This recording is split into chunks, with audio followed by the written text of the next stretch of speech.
Hey, this video is part of our Vitamix 101 course.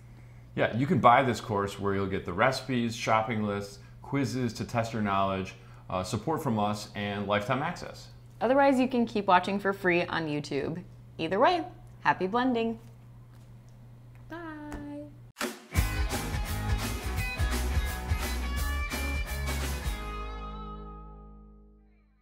All right, welcome back. Lenny Gale, Life is No Yoke. This is module number 5 of 7. Hopefully so far we've gotten a really good foundation for Vitamix ownership and gotten really comfortable making all kinds of blended drinks. Now we're going to talk about the one thing that everyone wants to do with their Vitamix and that really makes Vitamix ownership special, and that's nut butters. All right, so we know this is great. Homemade, all-natural nut butters. And the ability to make nut butters is unique to the Vitamix. It's a task that will literally kill 99% of all other household blenders. Yet, the ability to make homemade nut butters is not what's important. What's important is that they're so much healthier and so much better tasting. It's because there's no additives, artificial preservatives, or artificial colors. It's just nuts. I mean, really, one taste of homemade nut butters, the flavor and the aroma and just the freshness, never gonna go back.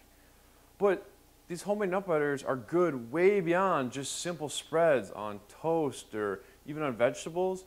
They're great as the basis of marinades and sauces, and even as a substitute for frosting, especially cashew butter. All right, so let's recap.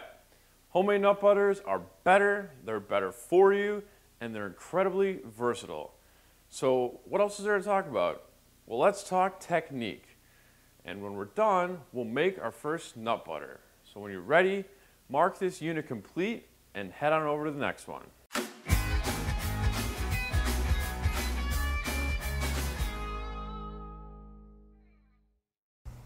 Hey guys, Shalva Gale with Life is No Yoke. If we are the video that you talk about with your coworkers about how annoying we are, you should subscribe because you want to be the first one to be notified of the annoying weird couple making videos so that you can talk about it in the lunchroom. Be the first. Right? Yeah. Be the first.